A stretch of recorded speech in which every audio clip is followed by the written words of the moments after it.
Hello and welcome to At the Heart of Health with Dr. James Marcum. In today's well-marketed world, it's hard to know who or even what to believe when it comes to health care. In each program, Dr. Marcum, a board-certified behavioral cardiologist, takes a balanced approach using common sense modern medicine and the ultimate source of truth, the Bible, recognizing that at the heart of health is love.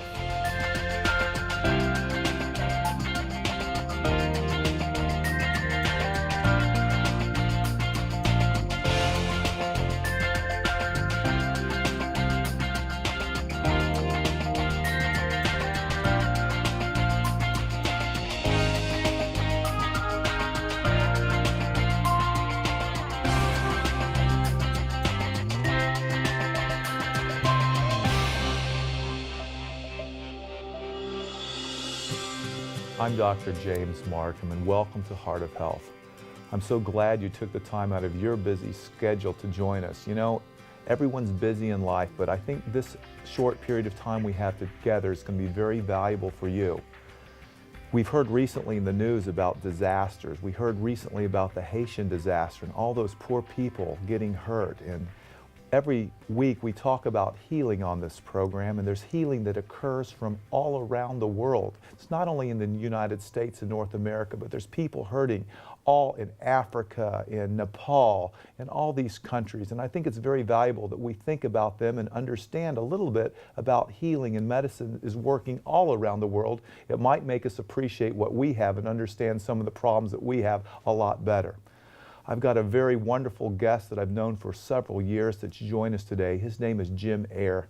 Jim, welcome to Heart of Health. We're so glad you're here. Thank you very much for having me, Jim. Well, I think that our viewers would want to know how you have got to this place in life, that you understand and see people in the need of healing. How has this journey occurred for you? Well, it's been a long journey, but an incredible journey. A lot of people maybe look at me today and would never believe it, but I actually was a drug dealer, an alcoholic, and a thief. And through an interesting turn of events, God intervened in my life. I didn't believe in God. That was the farthest thing from my mind, but He intervened in my life, and all of a sudden I woke up and there was a whole new world out there. And it just seems step by step, I've become involved in so many things where I get to travel around the world and experience incredible things. Now your television program that I've happened to see is called Making Waves. Mm-hmm. First of all, how did you choose the name Making Waves, and what is that program all about, and where does it take you? Well, basically, the group I work with is Adventist World Radio, so it was a play on the radio waves. We put the waves out there, and as those touch people's hearts' lives change, they share with someone else, and eventually we believe those are waves that reverberate all the way to the shores of eternity. So we picked Making Waves for our television series. Specifically, we travel out around the world, we take people with us, we show them the lives, the cultures, the economies of people, and then we spin in a listener story how someone's life was changed as they heard the radio program and heard about the gospel of Jesus Christ. And it is absolutely life-changing. It's exciting to see what happens in someone's life when all of a sudden they hear and they find out about the Creator God. So you've literally been all over the world. Well, not all over, 53 countries. Well, there's a lot more to go. Tell us some of the countries. You know, I've never been good in geography. You know, my little girl Kelly's very good in geography, but I have a hard time figuring out countries in Africa. Tell us some of the countries you've been to. Well, you know, since this is kind of, you know, heart-wise, the medical aspects, I might share a few with you, like in Bangladesh. Bangladesh is a country that's just terribly poor. I mean, you can't hardly imagine how poor. We actually went over there one time to volunteer at a school and orphanage project, and while we were there, we found a hospital, a large Muslim hospital that one hospital served 64,000 villages. Wow. Now, Jim, they had an ambulance, if you can call it an ambulance. They had an ambulance, and inside they did have one oxygen tank, and they had one little tube, and a little thing, of course, I guess you know what the word is, I don't, that fits in your nose. It's called a nasal cannula. It delivers oxygen. It looked like that had probably been used for 5,000 patients over the last 10 years, if you get my drift. I would never want to be sick in the place. We decided, we looked at this hospital and we said, maybe we can help them out. We pulled together a volunteer team and we went over there. The hospital, first of all, had raw sewage running down the outside walls. I won't describe it any further than that. The doctors, as they would treat patients, whatever they had left over, it went out the windows. Blood, you name it, and it's all just piled So all it's over. not the sterile technique that we have here. I don't like hospitals generally, and in those countries, they're almost scary. Like I say, you would never want to get sick in these places.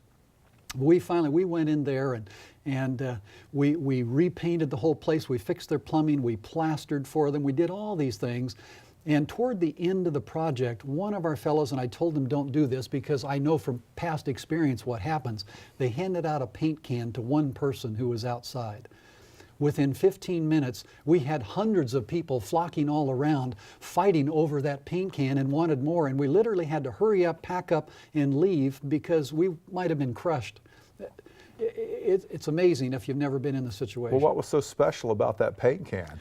If you go in their homes, you find a dirt floor, a little hut, and there might be one little can, and that's to haul water, that's to cook with, that's to do everything. That's all they have in life. Maybe one can, and so a can becomes extremely important to them. Wow, so you've seen a lot of need for healing and a lot of how medicine's practiced around the world. I think this is going to be very interesting as we talk today about healing from around the world on At the Heart of Health. Friends, this is going to be a very interesting program, so stay tuned, don't go away. We'll be right back after this short break. I'm Dr. James Marcum, and I talk to patients every day who want to know the truth in healthcare. On our website, heartwiseministries.org, you can have your questions answered. You can read my blog where I talk about interesting and controversial subjects in medicine. You might choose to go to the radio or television sections and learn more about all sorts of health topics. Take the time and go to heartwiseministries.org.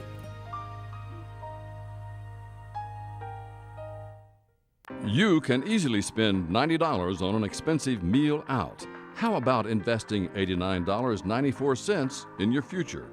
Just think about the possibility of coming off those prescription pills and getting rid of all the side effects. Think about feeling better than you have ever felt in your life. This is all possible for you. For only $89.94, you will receive a 7-part DVD series, Weight Management by the Book, a 30-lesson workbook with over 100 recipes, and if ordered today, exercise tubes will be included for free to help with your journey. There are many programs available, but this unique program has identified the truth about how to manage weight. This program is not available in stores. This limited offer will not last long. Pick up the phone now and dial 877-504-9628. Operators are standing by. This call will change your life forever.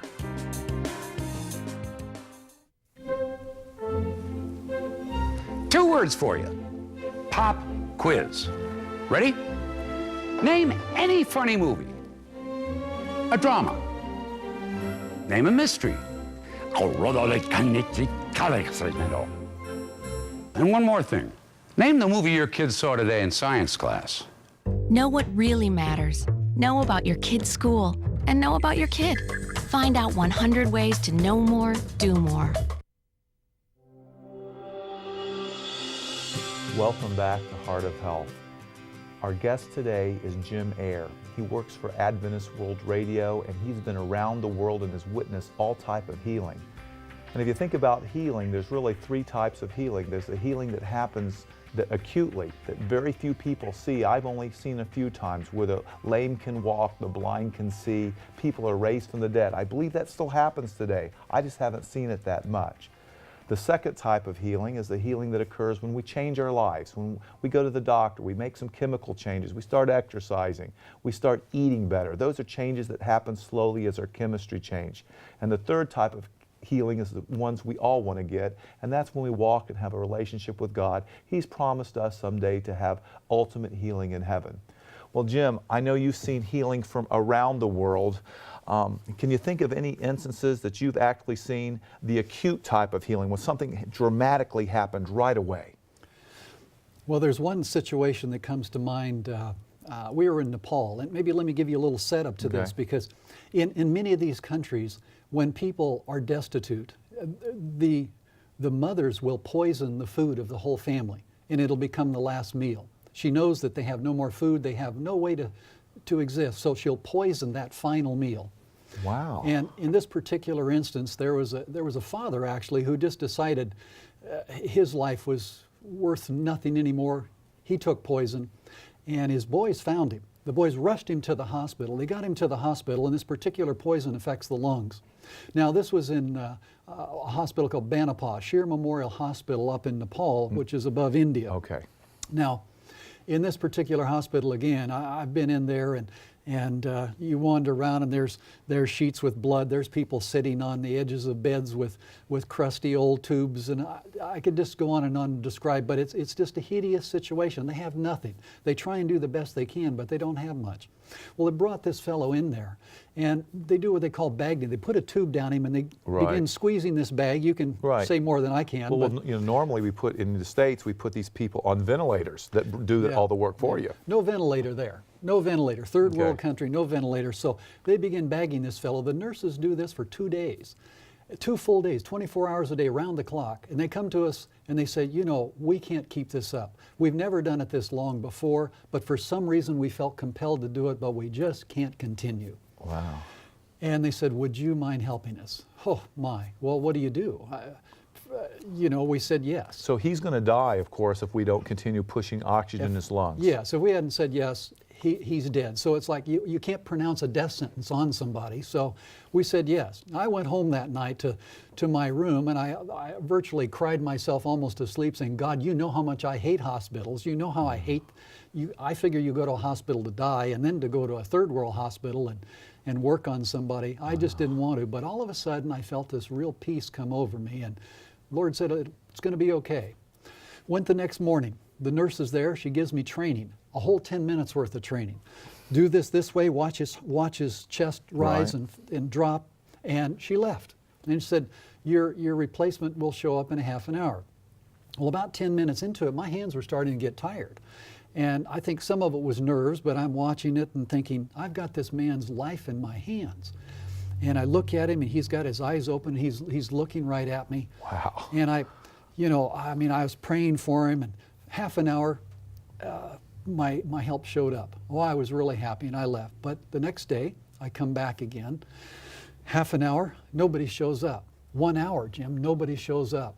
An hour and a half, nobody shows up. 2 hours, nobody's there. And all of a sudden I notice something funny is happening with his chest, and I'm sure you know what it is, but his whole chest is expanding outward and kind of puffing up, and I start yelling as loud as I can for somebody to come. And all of a sudden there's people that showed up from all over, and I'm like in the middle of an ER television program. I mean, that's the way it seemed to me. And I'm in the middle of this thing. Nobody says a word to me. I'm still bagging the man. They're doing all these things. Blood is coming out of his chest now, and they've got holes in his chest and doing all these things. And all of a sudden, everybody's gone, and I'm back there again by myself. Now, what's really interesting is he's looking at all this. He's watching all this going on, and soon I was able to start squeezing the bag with one hand, and I could put one hand on his forehead, and I'd talk with him, and I'd pray with him, and he'd look at me, and you know, it was a really interesting experience for me. But 3 hours went by, still nobody. 3.5 hours, nobody. And you're bagging him. I'm bagging him and this he's whole awake. time, and he's awake, and I'm praying with him and talking with him, and I talk with him the whole time. And 4 hours, somebody finally shows up. Wow. But you know, my hands never got tired through that whole 4 hours. They never got tired at all. And it was very interesting. Before we left Nepal, one of the nurses told us he was able to start bagging himself only when he needed it. He was pretty much able to breathe on his own now, but once in a while, I guess it seems funny to me, but he'd squeeze the bag on his own to help him breathe. We got home. 2 weeks later, we got a message from the nurse and said, Jim, she said, the man walked out of the hospital under his own power, and he wanted to know who these people were because he was a Hindu. He wanted to know who these people were and the God they worshiped because he wanted to go find their God and worship their God. Wow, what a story. It was phenomenal now, for us. I wonder what's going to, be neat to follow up with that story and see what happened. Well, that's a very powerful story. We're going to continue to discover stories about healing and health that's going on all around our world to open our awareness in a short moment. Please stay with us.